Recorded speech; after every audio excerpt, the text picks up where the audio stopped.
अल्हम्दुलिल्लाह रब्बिल आलमीन वस्सलातु वस्सलामु अला मन काना नबिय्यन व आदमु बैनल मा'i व तीन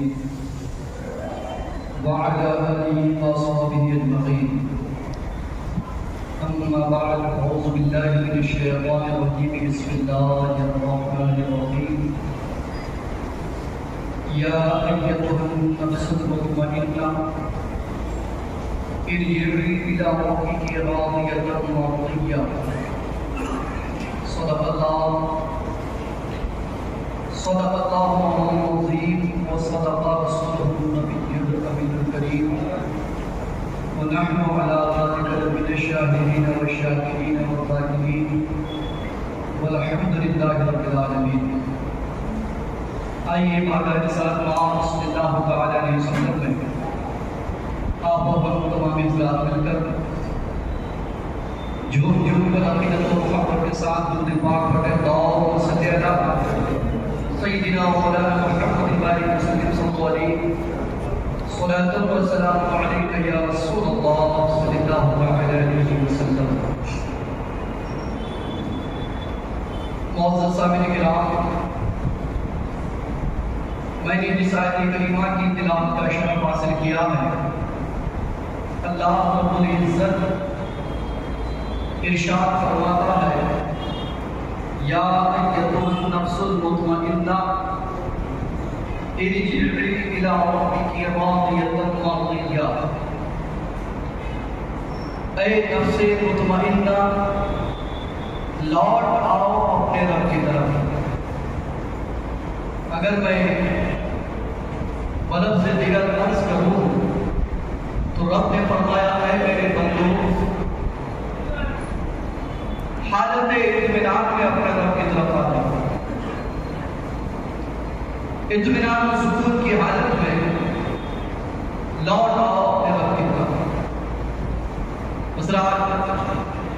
अल्लाह तबारक व तआला ने अपनी तरफ लौटने के लिए जो हमें कहा है वो तमानियत की हालत में, इत्मीनान की हालत में, सुकून की हालत में, बेकरारी के आलम में नहीं, बेचैनी के आलम में नहीं, परेशानी के आलम में नहीं, बल्कि अल्लाह फरमाता है, ऐ नफ्से मुतमइन्ना, ऐ इत्मीनान वालों, अपने रब की तरफ लौट आओ। जब आप दुनिया में निगाह उठाकर देखेंगे कि देखते हैं इत्मीनान में कौन है, मुतमईन कौन है, चैन और सुकून से कौन है, जब हमने निगाह उठाई तो हर तरफ बेचैनी की बेचैनी नजर आ रही है, बेइत्मीनानी की बेइत्मीनानी नजर आती है, बेकरारी को बेकरारी नजर आती है। अब सवाल यह है कि रब ने तो हमें मुतमईन होकर लौटने के लिए कहा है और हम इत्मीनान नहीं देख ही नहीं रहे हैं। इत्मीनान की तलाश में कुछ लोगों ने सोचा कि हम इत्मीनान हासिल करेंगे शुजाअत में। उन्होंने पहलवानी का पेशा इख्तियार करने के लिए बड़ी जद्दोजहद किया, मेहनत और मशक्कत किया, मशहूर पहलवान बन गया, शुजाअत के मैदान में दाद और तहसीन हासिल करने लगा, मगर देखा कि इत्मीनान वहाँ भी नहीं है। उसने सोचा कि शुजाअत में इत्मीनान नहीं है, ऐसा लगता है कि ज़राअत में इत्मीनान है, चलो खेती बाड़ी करते हैं। खेती बाड़ी करने लगा, खेत खलियान उगाने लगा, सरसब्ज़ और शादाब खेतियां हो गई, खूब खेतियां उगाया, अनाज जमा किया। उसके बाद वो देखता है कि इत्मीनान यहाँ पर भी नहीं है। सोच में पड़ गया, मौला इत्मीनान है कहाँ पर? शुजाअत में नहीं मिला, ज़राअत में नहीं मिला, ऐसा लगता है कि मुलाजिमत में इत्मीनान है। मेहनत करता है, कोशिश करता है, नौकरी हासिल कर लेता है, मुलाजिमत अख्तियार कर लेता है, अच्छी कंपनी में जॉब हासिल कर लेता है, 1 लाख रुपए माहवारी हासिल कर लेता है, अच्छी खासी तनख्वाह समेट रहा है, मगर देखता है कि इत्मीनान यहाँ भी नहीं, यहाँ भी बेकरारी और बेचैनी है। पैसे तो मिल रहा है मगर दिलों को इत्मीनान नहीं मिल रहा है। प्रॉपर्टी तो जमा हो रही है, माल और दौलत तो हासिल हो रहे हैं, मगर दिल को इत्मीनान हासिल नहीं हो रहा है। उसने सोचा शायद कि इत्मीनान शुजाअत में भी नहीं है, ज़राअत में भी नहीं है, मुलाज़मत में भी नहीं है, तो ऐसा लगता है कि इत्मीनान तिजारत के अंदर है। उसने तिजारत शुरू किया, बहुत मेहनत की, कोशिश के बाद तिजारत रोक पाया, बहुत उरूज पर पहुंचा और कुछ दिनों के बाद उसने देखा कि तिजारत में भी इत्मीनान है नहीं। फिर परेशान हुआ, मौला ये इत्मीनान है किधर? सोचा शायद बंगला बना लूंगा, इमारत में इत्मीनान मिल सकता है, खूबसूरत बंगला बना लेता हूँ, वहीं पर इत्मीनान हो सकता है। उसने ढेर सारा पैसा लगाया, बेहतरीन इमारत तैयार की, एयर कंडीशन बेडरूम बनाए और उसके अंदर हर चीज लाजवाब बनाया। कुछ दिनों के बाद पता चला कि यहाँ पर रहने के लिए आराम तो है मगर दिल को इत्मीनान नहीं, यहाँ भी बेकरारी और बेचैनी है। बड़ा परेशान हुआ कि ना तो तिजारत में इत्मीनान है, ना ही इमारत में इत्मीनान है, तो सोचा चलो सियासत के मैदान में जाते हैं, हो सकता है कि सियासत में इत्मीनान मिल जाए। सियासत में तकदीर आजमाया, हजारों लाखों झूठ बोल करके सियासत में उसने शोहरत हासिल किया और सोचा यहाँ पर इत्मीनान मिल जाएगा, मगर कुछ दिनों के बाद पता चलता सियासत में भी इत्मीनान नहीं है। फिर वो सोचा कि सियासत का उरूज हासिल करते हैं और किसी बड़े पद पर बैठते हैं, हो सकता है यहाँ इत्मीनान मिल जाए, मगर वो देखता है कि जो देश का प्रधानमंत्री है उसे भी लोग पनौती के नाम से याद करते हैं, तो सोचा इत्मीनान तो यहाँ पर भी नहीं है। ना तो ज़राअत में इत्मीनान है, ना ही शुजाअत में इत्मीनान है, ना ही तिजारत में इत्मीनान है, ना ही मुलाज़मत में इत्मीनान है, ना ही इमारत में इत्मीनान है, ना ही सियासत में इत्मीनान है, ना ही हुकूमत में इत्मीनान है। तो ऐ मेरे मौला, इत्मीनान तुमने रखा कहाँ है? इत्मीनान हमें हासिल कहाँ होगा? इत्मीनान के लिए हम कहाँ पर जाए? तो कुरान उतार कर कहता है अला बिज़िक्रिल्लाह तत्मइन्नुल क़ुलूब, ऐ नादान, इत्मीनान तो अल्लाह के जिक्र में रखा हुआ है। अगर मुतमईन होना चाहते हो तो अल्लाह का जिक्र किया करो, अगर मुतमईन होना चाहते हो तो अल्लाह की इबादत किया करो, अगर मुतमईन होना चाहते हो तो क़ियाम किया करो, अगर मुतमईन होना चाहते हो तो रुकू किया करो, अगर मुतमईन होना चाहते हो तो सजदे किया करो, अगर मुतमईन होना चाहते हो तो तस्बीह पढ़ा करो, अगर मुतमईन होना चाहते हो तो गरीबों की मदद किया करो, अगर मुतमईन होना चाहते हो तो बेवाओं को सहारा दिया करो, अगर मुतमईन होना चाहते हो तो राहगीरों की मदद किया करो, अगर मुतमईन होना चाहते हो वालिदैन की खिदमत किया करो, अगर मुतमईन होना चाहते हो तो कोई भला काम किया करो, अल्लाह का नाम जपा करो। कसम खुदा की मुसलमानों, इंसान पूरी दुनिया में फिर करके इत्मीनान ढूंढ रहा है, इत्मीनान मिल नहीं पा रहा है।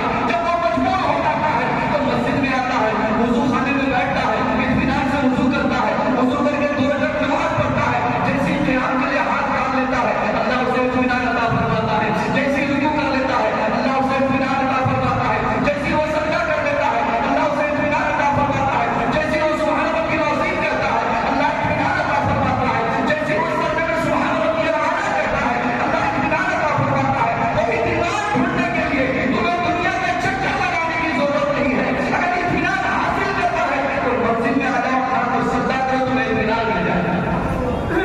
इत्मीनान अल्लाह की इबादत में है, इत्मीनान अल्लाह के जिक्र में है, इत्मीनान हमें हासिल अल्लाह को याद करने में है। मगर सवाल ये आता है कि हमें ये पता क्यों नहीं चला कि अल्लाह के जिक्र में इत्मीनान है? मालूम क्यों नहीं हुआ कि अल्लाह के जिक्र में इत्मीनान है? तो मेरे दोस्तों, मालूम कैसे होगा? हमने पैसे रखने के लिए जेब दिल के पास बनाया कि पैसा हमारे दिल के पास रहे, और कुरान रखने के लिए ताक कोने में बना दिया कि कुरान ताक पर रहे, रमजान आएगा तो फिर कभी खोल देंगे, मगर पैसा हम लोग हमारे दिल के पास रहना चाहिए। जेब यहीं पर होता है ना, पैसा दिल के पास, कुरान ताक के ऊपर, रमजान आएगा तो खोल कर देखेंगे। मुसलमानों, कभी हमने सोचा कि हमारी जिंदगी के लिए कुरान कितना अहम और कितनी जरूरी है? कभी हमने गौर किया? आज मार्केट में अगर एक मोबाइल लॉन्च होता है तो मोबाइल के साथ साथ एक किताबचा दिया जाता है कि नहीं? मोबाइल का बॉक्स जैसे आप ओपन करते हैं अंदर से एक किताबचा निकलती है कि नहीं निकलती है? मोबाइल तो आप लोगों ने खरीदा है, भले ही अनाज खरीदे या ना खरीदे, आजकल मोबाइल को हम लोग जरूर खरीदते हैं। जैसे वो बॉक्स ओपन किया जाता है उसके अंदर से एक किताबचा निकलता है। एक मोटर बाइक खरीद लीजिए आप, उसके साथ साथ एक किताबचा। हद तो ये हो गई, एक कुकर खरीदने जाएंगे उसके बॉक्स में भी एक किताबचा निकलता है ना। आप कंपनी से पूछिए भाई साहब, इस कुकर के साथ किताबचा की क्या जरूरत है, इस मोबाइल के साथ किताबचा की क्या जरूरत है, मोटर बाइक के साथ किताबचा की क्या जरूरत है। तो कंपनी आपसे कहेगी भाई साहब सुनो, आप कुकर कैसे चलाएंगे इस किताबचा में डायरेक्शन है, कितने सिटी में आपका खाना बनेगा किताबचा में लिखा हुआ है, किस तरीके से इसका इस्तेमाल होगा किताबचा में लिखा हुआ है। अगर किताबचा के मुताबिक कुकर का इस्तेमाल करोगे ये खराब नहीं होगा। जब कुकर खराब नहीं होगा तो मार्केट में इसकी शोहरत होगी, इसका नाम होगा, तो जहां 100 कुकर बिकने का रहेगा वहां 1000 बिकेगा। ये घाटे का सौदा नहीं है। मोटर बाइक वाला कहता है मैंने किताबचा इसलिए दिया कि कितने दिनों के बाद इसको तुम्हें सर्विसिंग कराना है, उसके अंदर लिखा हुआ है, कब कब ऑयल चेंज करना है इसके अंदर लिखा हुआ है, मोबिल की चेंजिंग कब होगी इसके अंदर लिखा हुआ है। अगर हमारे किताबचा के मुताबिक तुम मोटर बाइक चलाओगे ये बाइक खराब नहीं होगी, मार्केट में कंपनी की शोहरत होगी, जहां 1000 बिकना होगा वहां 1 लाख बिकेगा। और सुनो, मोबाइल वाले से आपने जब पूछा तो वो कहता है भाई साहब इस किताबचा के अंदर ये मशीन जो है मोबाइल, इस मशीन को चलाने के लिए हमने डायरेक्शन लिखा है, इस मशीन को ऑन कैसे करना है इसमें लिखा हुआ है, इस मशीन को ऑफ कैसे करना है इसमें लिखा हुआ है, इसमें आपको सेव कैसे करना है इसमें लिखा हुआ है, इसका स्टोरेज कितना पावरफुल है इसमें लिखा हुआ है, इसके अंदर कितना फंक्शन ऐड कर सकते हैं इसके अंदर लिखा हुआ है, कितने घंटे तक चार्ज करना है इसके अंदर लिखा हुआ है, फोटोज किधर से लेना है इसके अंदर लिखा हुआ है, वीडियो किधर से बनाना है इसके अंदर लिखा हुआ है, सारी चीजें इस मशीन को कैसे इस्तेमाल करना है इस किताबचा में लिखा हुआ है। जब किताबचा के मुताबिक तुम इस मशीनरी को इस्तेमाल करोगे तो ये मशीनरी खराब होने वाला नहीं है, ये मोबाइल जल्दी खराब नहीं होगा। और मोबाइल जब खराब नहीं होगा तो आप इसे फेंकेंगे नहीं, अपने करीब रखेंगे, क्योंकि मोबाइल काम दे रहा है हमारा, मोबाइल अपना मकसद अदा कर रहा है, इसलिए आप अपने पास रखेंगे। मुसलमानों बिना तमसील, ये मैंने एक मोबाइल की मिसाल दिया है, मोटर बाइक की मिसाल दिया है, कुकर की मिसाल दिया है, बताना ये मकसद है कि अल्लाह तबारक व तआला ने सबसे पाँव तक हमें भी एक मशीन बना करके भेजा है। ये मशीन ही तो है, जबान बोलने वाली मशीन है, आंख देखने वाली मशीन है, कान सुनने वाला मशीन है, नाक सूंघने वाला मशीन है, दिमाग सोचने वाला मशीन है, दांत तोड़ने वाला मशीन है, हाथ काम करने वाला मशीन है, पाँव चलने वाला मशीन है, ये पूरा सबसे पाँव तक ये बॉडी जो ये हमारा मशीन है। अब इस मशीन को कैसे इस्तेमाल करना है, रब तबारक व तआला से पूछिए। मौला एक मोबाइल मार्केट में आता है तो उसके साथ एक किताबचा होती है, उस किताबचा के मुताबिक उस मोबाइल को चलाना होता है। तूने सरापा मशीन बना करके इंसान को भेजा है, इस मशीन को कैसे इस्तेमाल करें, क्या तूने भी कोई किताब दिया है? तो अल्लाह तबारक व तआला फरमाता है कि मैंने कुरान पाक नाज़िल फरमाया है, ऐ बंदा इस मशीन को कैसे चलाओगे, कुरान को उलट कर देखो, आंखों का इस्तेमाल समझ में आएगा, कुरान को उलट कर देखो, ज़बान का इस्तेमाल समझ में आएगा, कुरान को उलट कर देखो, कानों का इस्तेमाल समझ में आएगा, कुरान को उलट कर देखो, दिमाग कहाँ लगाना है समझ में आएगा, कुरान को उलट कर देखो, पाँव का इस्तेमाल कहाँ करना समझ में आएगा, कुरान को उलट कर देखो, हाथों का इस्तेमाल किधर होगा समझ में आएगा। ऐ बंदो, जिस तरीके से किताबचा के मुताबिक मोबाइल का इस्तेमाल हो तो वो खराब नहीं होता है, मालिक उसे अपने करीब रखता है। अगर तुम कुरान के मुताबिक अपने हाथ को इस्तेमाल करोगे तुम्हारा नाम खराब नहीं होगा, तुम्हारा मालिक तुझे अपने करीब रखेगा, तुम्हारा मालिक तुझे अपने करीब रखेगा। अल्लाह तबारक व तआला की निगाह रहमत में बने रहोगे, अल्लाह रब्बुल इज्जत तुम्हें जलील होने नहीं देगा, अल्लाह रब्बुल इज्जत अपनी रहमतों के साए में तुम्हें जगह अता फरमाएगा। तब जब तुम किताब के मुताबिक जिंदगी गुजारोगे। और किताब को जब हमने पलट कर देखा कि आंखों का इस्तेमाल कैसे करें, कान का इस्तेमाल कैसे करें, ज़बान का इस्तेमाल कैसे करें, पाँव का इस्तेमाल कैसे करें, हाथों का इस्तेमाल कैसे करें, दिमाग का इस्तेमाल कैसे करें, तो कुरान कहता है वमा खलक़तुल जिन्ना वल इंसा इल्ला लियअबुदून, इन सारी चीजों को मैंने अपनी इबादत के लिए बनाया। ये सारी चीजें मेरी इबादत के लिए है। तुम्हारा पाँव मेरी इबादत के लिए है, तुम्हारी ज़बान मेरी इबादत के लिए है, तुम्हारा कान मेरी इबादत के लिए है, तुम्हारा हाथ मेरी इबादत के लिए है, तुम्हारा दिमाग मेरी इबादत के लिए है, मेरी वहदानियत के तफक्कुर के लिए है। ये जो कुछ मैंने तुझे दिया है अपनी इबादत के लिए दिया है। मा खलक़तुल जिन्ना वल इंसा इल्ला लियअबुदून, मैंने नहीं पैदा किया जिन और इंसान को मगर अपनी इबादत के लिए, मगर अपनी इबादत के लिए। पता चला तख्लीक़ इंसान का मकसद सिर्फ इबादत है, इंसान को पैदा करने का मकसद सिर्फ इबादत है।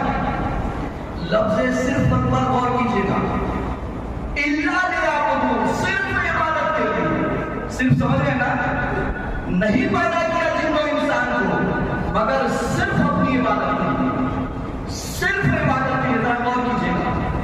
भाई साहब आपके यहाँ मेहमान आ गए, मेहमान को प्यास लग गई, मेहमान ने कहा जनाब जरा पानी पिलाइए। आपने उसी वक्त खरीद करके उगारदान लाया था, उगारदान में पानी डाला, मेहमान को दे दिया, लीजिए पीजिए। तो क्या मेहमान उगारदान में पानी पिएगा? बोलिए जरा, हिम्मत कीजिए, क्या मेहमान उगारदान में पानी पिएगा? नहीं पिएगा। अब पीर साहब आए हुए हैं, पान खा रहे हैं, पीर साहब थूकने के लिए बोल रहे के उगारदान लाओ, आपने गिलास में जाकर दे दिया, थूकिए। क्या पीर साहब गिलास में थूकेंगे?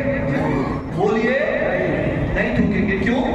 गिलास को पानी पीने के लिए बनाया गया है, उगारदान को थूकने के लिए बनाया गया है। तो जो थूकने के लिए बना है उसमें पिएंगे नहीं, और जो पीने के लिए बना है उसमें थूकेंगे नहीं।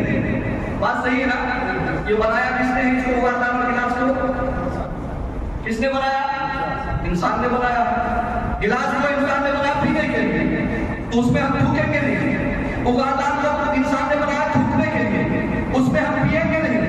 पता ये चला कि जो चीज हमने बनाया उसका इतना ख्याल है कि नया उगारदान उसमें पानी पीना नाजायज नहीं है, हराम नहीं है, फिर भी हम नहीं पिएंगे, क्योंकि हमने उसे सिर्फ थूकने के लिए बनाया है। भाई गिलास डुबाना है, काम करने के लिए, उसमें हम पानी नहीं पीते हैं, फिर भी थूकने के लिए दिया है, तो उसमें थूकेंगे नहीं, क्योंकि उसको हमने पीने के लिए बनाया है। हमारी बनावट का इतना ख्याल है, अल्लाह की बनावट का कुछ भी ख्याल नहीं। अल्लाह ने कहा मैंने इंसान को सिर्फ इबादत के लिए बनाया है, सिर्फ इबादत के लिए। हम अपनी बनावट का इतना ख्याल कि अगर थूकने के लिए बनाया तो उसको पिएंगे नहीं, अगर पीने के लिए बनाया तो उसमें थूकेंगे नहीं। और अल्लाह ने हमें सिर्फ इबादत के लिए बनाया, हम सब कुछ करते हैं, सिर्फ इबादत नहीं करते। ये जुल्म है कि नहीं? ये ज़्यादती है कि नहीं? मुसलमानों, हम अगर ईमान साहिब ईमान है तो हम आजाद नहीं रह सकते, हमें शरीयत के दायरे में जिंदगी गुजारनी है। अगर हम साहिब ईमान है तो हमें शरीयत के दायरे में जिंदगी गुजारनी है। अगर हमारे सीने में ईमान है तो हमें कुरान के मुताबिक जिंदगी गुजारनी है। अगर हम रसूल का कलमा दिल से पढ़ते हैं तो हमें हुदूद शरअ का पासो लिहाज रखना है। आप सिटी के रहने वाले हैं और अल्हम्दुलिल्लाह जो लोग सिटी में रहते हैं बहुत कुछ वो जाना करते हैं, इंटेलिजेंट होते हैं, माशाल्लाह बड़े जानकार होते हैं। आप जब सिटी में फिरते हैं तो आपको कहीं कहीं दीवार पर लिखा नजर आएगा कि यहाँ पर पेशाब करना मना है, होता है ना? आप सोसाइटी में रहिए, समाज में रहिए, किसी भी इसमें जाइए, शाहरा में जाइए, तो उसमें लिखा क्या रहता है कि दीवार पर लिखा होता है यहाँ पर पेशाब करना मना है। पुलिस वाले गर्दिश करते हुए अगर देख लिए कि ये पेशाब किया पकड़ लेगा, सही है कि गलत है? मगर वही बात यहाँ दीवार पर लिखा हुआ है यहाँ पर पेशाब करना मना है। एक गधा आता है 3-4 लीटर पेशाब करता है, गधा आया 3-4 लीटर पेशाब करता है, पुलिस वाला वहीं पर खड़ा है, कुछ नहीं बोला, वो आराम से पेशाब किया और गाने लगा। अब वहीं पर एक जो जेंटलमैन आ गया, इतना जींस पैंट टाइट पहना था कि बैठ ही नहीं पा रहा था, उसने भी खड़े खड़े शुरू कर दिया, पेशाब जोर से लगी थी। तो पुलिस वाले ने पकड़ा, क्या कर रहा है? देख नहीं रहा दीवार पर लिखा हुआ यहाँ पर पेशाब करना मना। अब वो जेंटलमैन कह रहा है कि भाई साहब अभी अभी तो गधा यहाँ पर 5 लीटर गिरा के गया है, आपने उसको तो कुछ नहीं बोला, मैं तो मुश्किल से 200 ग्राम ही 200 ml यहाँ पर पेशाब किया हूँ और आपने कॉलर पकड़ लिया। तो अब पुलिस वाला कहता है कि जनाब संविधान में जो कानून बना है वो गधों के लिए नहीं, इंसान के लिए बना है। किसके लिए बना है? इंसान के लिए, गधों के लिए कोई कानून नहीं। कहां पर गधे को आकर के कौन से अदालत में हम मुकदमा चलाएंगे? कोर्ट में चलाएंगे, हाई कोर्ट में चलाएंगे, सुप्रीम कोर्ट में चलाएंगे, कहां पर गधे को लेकर जाएंगे? ये कानून जो बना है जानवरों के लिए नहीं है, ये इंसान के लिए। जानवरों के पास दिमाग और अक्ल नहीं है, वो कहीं भी कर सकता है। आपको अल्लाह ने दिमाग दिया है, अक्ल दिया, कानून हमारे देश में बता दिया यहाँ पर पेशाब नहीं करना, इसलिए तुम पकड़ में आओगे। अब मुसलमानों कोई अगर ये कह दे कि नमाज का कानून किसी और को सुना, हमारे पास नहीं, ठीक है? कोई कह दे कि रमजान रोजे रमजान 1 महीने तक भूखे रहने का कानून कहीं पर और जाकर के बताओ, हमसे मत बताओ। कोई कह देगा ज़कात का कानून किसी और से कहो, हमसे ना कहो। कोई कह देगा हज बैतुल्लाह का कानून किसी और से कह दो, हमसे ना कहो। कोई कहे कि शरीयत के दायरे में हमें चलाने की कोशिश ना किया जाए, हम साहिब अक्ल हम खुद डिसाइड कर सकते हैं हमें कैसे चलना चाहिए। तो वहां पर आप पूछ सकते भाई साहब ये बताओ आप इंसान है कि जानवर है? अगर जानवर है तो हमारी शरीयत में भी जानवर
इत्मीनान मिले, सुकून मिले दिल को।